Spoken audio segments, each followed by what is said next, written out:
नमस्कार, आप देख रहे हैं एक्स्ट्रा डोज। योगी सरकार को सुप्रीम कोर्ट से बहुत बड़ा झटका लगा है। सुप्रीम कोर्ट ने योगी सरकार के उस फरमान पर रोक लगा दी है जिसमें यह कहा गया था कि कांवरिया पथ पर जो भी दुकानें होंगी उस पर सबको अपने पोस्टर बैनर पर अपने दुकानदार का भी नाम लिखना जरूरी है। यानी कि प्रोप्राइटर कौन है उस दुकान का, उसका नाम लिखना आपको जरूरी है।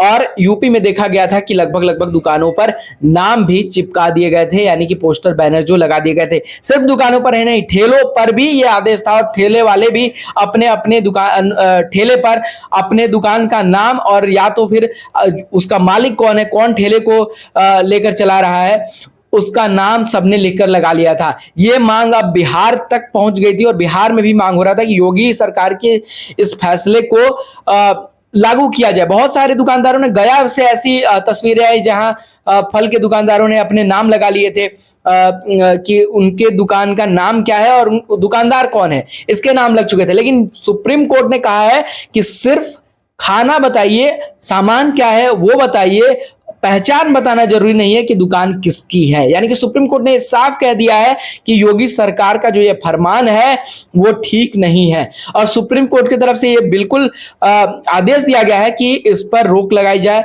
और जो भी और भी कोई राज्य अगर ऐसा कर रहा है तो सुप्रीम कोर्ट ने कहा है कि उसके खिलाफ भी आप बताइए और उस पर भी ये तत्काल लागू होगी, ये जो डिसीजन है वो लागू होगी। तो सुप्रीम कोर्ट की तरफ से ये झटका योगी सरकार के लिए सिर्फ सरकारी फरमान पर झटका नहीं है बल्कि राजनीति पर भी झटका है। सीएम योगी की राजनीति पर, बीजेपी की राजनीति पर और हिंदुत्व की जो राजनीति कही जा रही थी कि बीजेपी हिंदुत्व, कोर हिंदुत्व की राजनीति कर रही है, उस पर कहीं ना कहीं बीजेपी के उस एजेंडे पर कहीं ना कहीं एक प्रहार सुप्रीम कोर्ट के इस फैसले से हुआ है और रोक लगी है।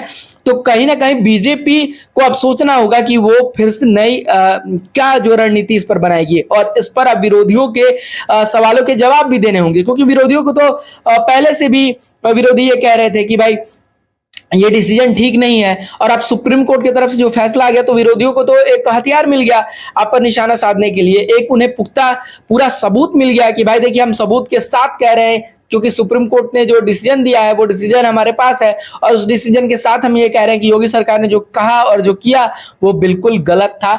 और अब जो मांग बिहार तक पहुंच गई थी उस पर कहीं ना कहीं रोक लगेगी। तो सुप्रीम कोर्ट का यह डिसीजन किस तरीके से सरकार इसे डाइजेस्ट करती है, बीजेपी से डाइजेस्ट करती है, क्योंकि ये बड़ा मुश्किल हो जाता है कि आपने इसे एक धार्मिक प्रयोजन में लागू किया था। सावन का महीना है, बड़े सात्विक तरीके से कांवरिया जो है वो बाबा भोलेनाथ को अभिषेक करने जाते हैं। अलग अलग मार्ग पर अलग अलग मंदिरों में कांवर यात्री जाते हैं और वहां भगवान भोलेनाथ को जलाभिषेक किया जाता है। सावन का पवित्र महीने की शुरुआत हो चुकी है।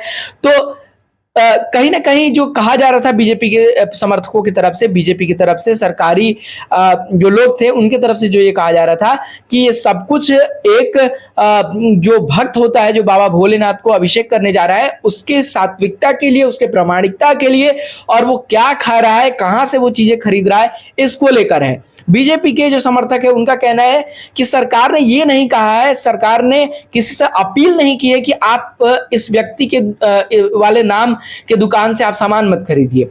सरकार ने तो सिर्फ इतना कहा है कि भाई आप जो है वो पहचान बता दीजिए, लोग डिसाइड करेंगे कि उन्हें खरीदना है कि नहीं खरीदना है। तो सवाल यह है कि अगर लोग भी अगर सामान नहीं खरीद रहे हैं तो वो क्यों नहीं खरीद रहे हैं? क्या लोगों को क्या दिक्कत है आखिर कि एक व्यक्ति अगर मुसलमान है तो उससे सामान क्यों नहीं खरीद रहे हैं? इस पर भी सोचना होगा और इस पर भी बात करनी होगी कि अगर समाज में ऐसी धारणा बन रही है तो क्यों बन रही है, आखिर इसका कारण क्या है, इस पर भी बात होनी चाहिए ना। सिर्फ आप हवा में तीर उछालते रहे, पॉलिटिक्स करते रहे, बीजेपी अगर सांप्रदायिकता फैलाने के लिए अगर ऐसा कर रही है या जानबूझकर ऐसे मामलों को तूल दिया जाता है विपक्ष के द्वारा, तो कहीं ना कहीं इस पर बात होनी चाहिए कि आखिर समाज में अगर लोग बायकॉट करेंगे तो क्यों करेंगे, आप इस पर जवाब दीजिए। मुस्लिम संप्रदाय के लोगों को भी सोचना चाहिए कि क्या कुछ कमियां हैं, क्या कुछ ऐसे वीडियो और कुछ ऐसी तस्वीरें जो वायरल हुई जिसमें बहुत सारे सामानों में थूकते हुए लोगों को दिखाया गया, बहुत सारे जो चीजें हैं उस पर थूक रगड़ते हुए दिखाया गया, तो क्या ये सब अगर हो रहा है तो उसे रोका जाना चाहिए ना। अगर किसी भी धर्म के लोग अगर ऐसा कर रहे हैं, अगर मान लीजिए कोई हिंदू ही ऐसा कर रहा है किसी मुस्लिम के त्यौहार में, तो उसे रोका जाना चाहिए। कोई भी व्यक्ति जो ऐसे उलूल जुलूल काम कर रहा है, चाहे वो किसी भी धर्म का हो, कोई भी व्यक्ति हो, ये कानून के भी खिलाफ है और इंसानियत के खिलाफ है, नैतिकता के खिलाफ है। तो इस पर रोक लगाई जानी चाहिए। लेकिन यह भी ठीक नहीं है कि सरकार जानबूझकर ऐसे डिस्क्रिमिनेट करे और इस पर राजनीति की जाए, राजनीतिक रोटियां से की जाए, यह भी ठीक नहीं है। तत्काल सुप्रीम कोर्ट ने फैसला दिया है कि तत्काल जो है ये डिसीजन जो सरकार का था, इस फरमान पर रोक लगा दी गई है सुप्रीम कोर्ट की तरफ से। तो अब दुकानदारों को अपने पहचान बताने जरूरी नहीं है। दुकानदारों को ये जरूर बताना चाहिए और बताना पड़ेगा कि उनके यहाँ क्या क्या सामानें मिल रही है। ये तो बहुत व्यवहारिक चीज है। ये पहले से भी किस दुकान में क्या चीजें मिलती हैं, या खाने पीने की दुकान पर विशेष ये लिखा होता है कि उनके यहाँ कौन कौन से खाने के आइटम मौजूद हैं। अब कांवड़ यात्रा से जुड़ा अगर ये पूरा मामला है तो दुकानदारों को नैतिक रूप से भी ये लिखना चाहिए कि उनके यहाँ लहसुन प्याज के बिना खाना मिल रहा है या नहीं मिल रहा है, क्योंकि इसको भी लेकर यूपी में झड़प हो चुकी है। और कि किसी ने कहा कि भाई मुझे बिना लहसुन प्याज का खाना चाहिए, लेकिन उसे लहसुन प्याज का खाना परोस दिया गया। इस पर विवाद हो गया। दूसरी बात यह है कि सुप्रीम कोर्ट में यह भी वकीलों की तरफ से मुद्दा जरूर उठाया गया होगा कि इससे कुछ लोगों का रोजगार भी प्रभावित हो रहा है। खबरें ऐसी आई कि कुछ हिंदू दुकानदारों ने मुस्लिम वेटर्स जो थे, उनके यहाँ मुस्लिम कर्मचारी जो थे, काम करने वाले जो लोग थे, उन्हें निकाल दिया था इस फैसले के बाद, सरकार के इस फैसले के बाद। अब इसके कारण क्या थे वो जाने।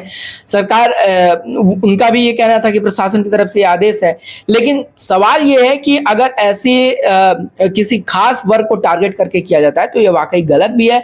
और अगर जानबूझकर किसी धार्मिक प्रायोजन में कुछ विध्वंस करने की भी कोशिश होती है, किसी खान पान में कुछ मिलाने की भी कोशिश होती है, तो ये भी गलत है, ये भी नहीं होना चाहिए। तो दोनों चीजें अपने अपने जगह है। नैतिकता है, समझना चाहिए, एक दूसरे के पर्व त्योहारों को इज्जत करना चाहिए, चाहे वो हमारे मुस्लिम भाई हो चाहे वो हिंदू भाई हो, सबको एक दूसरे की इज्जत करने की जरूरत है, इंसानियत की इज्जत करने की जरूरत है। तो आप सब जो है इस पर सोचिए, विचारिए, और आपको यह भी सोचना पड़ेगा कि अगर समाज में ऐसी चीजें उठ रही है, अगर अगर सरकार ऐसे डिसीजन लेती है और लोग उसके सपोर्ट में खड़े हो जाते हैं, तो क्यों सपोर्ट में आ जा रहे हैं, यह भी सोचना होगा। इस पर भी बात करनी होगी। अगले वीडियो में जरूर करेंगे। देखते रहिए एक्स्ट्रा डोज।